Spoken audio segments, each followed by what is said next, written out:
Welcome to Uma's Cooking.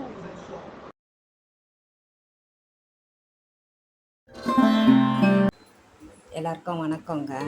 இன்றைக்கி night dinner வந்து இட்லி, தக்காளி தண்ணி சட்னிங்க. இதுக்கு வந்து நான் ஒரு 6-7 பல்லு பூண்டு, சின்ன வெங்காயம் ஒரு 8 எடுத்து வச்சுருக்கேன், 8-10 எடுத்து வச்சுருக்கேன். துளியோண்டு கடைசியில் சேர்க்கறதுக்கு வரணும். ஒரு எனக்கு கருவேப்பிலை, 3 தக்காளி. இது 2 பேருக்குங்க, எங்கள் 2 பேருக்கு தேவையான அளவு. இதை வந்து ஒரு ஸ்பூன் மிளகா பொடி, துளியோண்டு மஞ்சள் பொடி, துளியோண்டு உப்பு போட்டு இந்த 2 டம்ளர் தண்ணியில் வேக வைக்க போகிறோங்க. இது வந்து நீங்கள் குக்கர்லேயும் 2 விசில் விட்டு எடுக்கலாம். நான் அப்படியே டைரெக்டாக தான் வேக வைக்க போகிறேன். வேக வச்சுட்டு கடைசியாக மசிச்சு எடுத்துட்டு இந்த துளியோண்டு வெல்லம் எடுத்து வச்சுருக்கேன் பாருங்கள், அதை போட்டுட்டு தாளிப்பு கொடுத்துக்கலாங்க.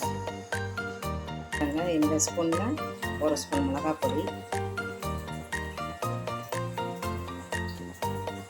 துளியோண்டு மஞ்சள் பொடி, இந்த தக்காளி, வெங்காயம், பூண்டு, கருவேப்பிலெல்லாம் சேர்த்து வேக வைக்கலாம். பாருங்கள், தக்காளி வெங்காயம்லாம் வெந்துடுச்சுங்க. வெந்துட்ட உடனே கடைஞ்சி வச்சுருக்கேன். முதல்ல இந்த இதில் தாங்க மசிச்சு பார்த்தேன், வரல சரியா. அதனால் நான் மிக்சியில் வச்சு ஒரு கொஞ்சம் பேஸ்ட் மாதிரி பண்ணி எடுத்து வச்சுருக்கேன். இப்போ 2 ஸ்பூன் எண்ணெய் விட்டுருக்கேன். கடுகு போட்டுக்கலாம், எண்ணெய் காஞ்சிடுச்சு. சீரகம் துளியோண்டு, கருவேப்பிலை மசாலா,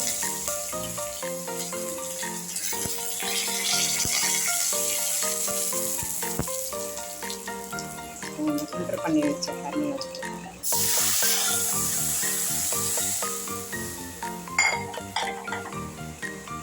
அந்த கடைஞ்சி வச்சு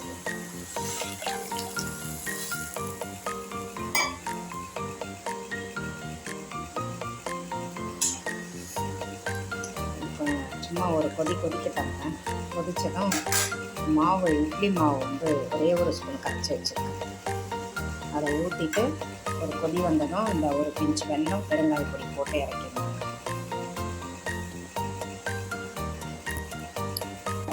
நல்லா சலசலன்னு கொதிக்கணும். இப்போ வந்து இந்த இட்லி மாவு கரைச்சி வச்சுருக்கோம்ல, அதை ஒரு ஸ்பூன் தாங்க கரைச்சி வச்சுருக்கேன். இது இன்னும் கொதி வரட்டும். பெருங்காயம் இது ஒரு கொதி வந்ததும் இறக்கிடலாம்.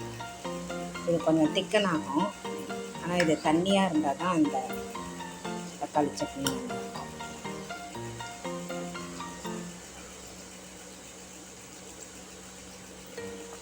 உங்களுக்கு வேணும்னா இன்னும் கூட கொஞ்சம் தண்ணி ஊற்றி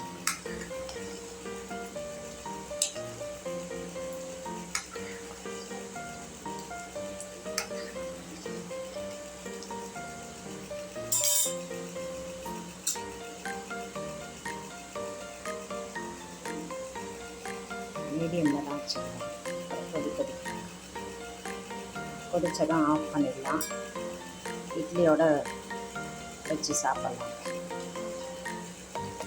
இட்லிக்கு சூப்பராக இருக்கும். நல்லா தாராளமாக தொட்டு சாப்பிடலாம்.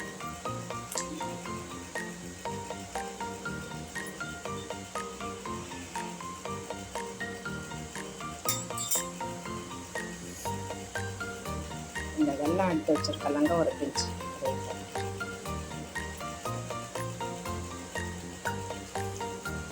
கொஞ்சமாக தண்ணி விட்டுருக்கேன். நான் இந்த வெல்லம் கரையும் ரொம்ப கட்டியாயிடும்.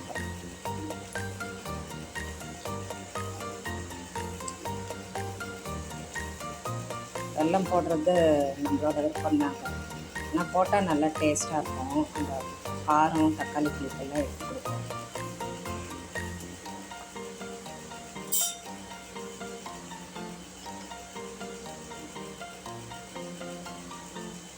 நல்லா சலசலன்னு கொதிச்ச உடனே ஆஃப் பண்ணிடலாம்.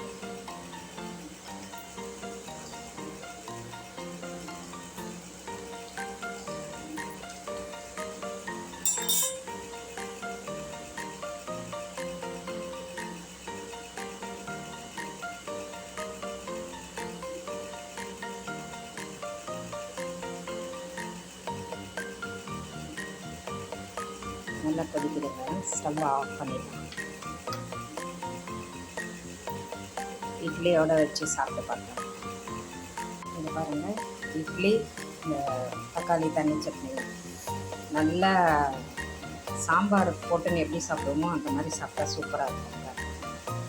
இந்த டின்னர் பிடிச்சிருந்தா லைக் பண்ணுங்கள், ஷேர் பண்ணுங்கள், சப்ஸ்கிரைப் பண்ணுங்கள். தேங்க்யூங்க.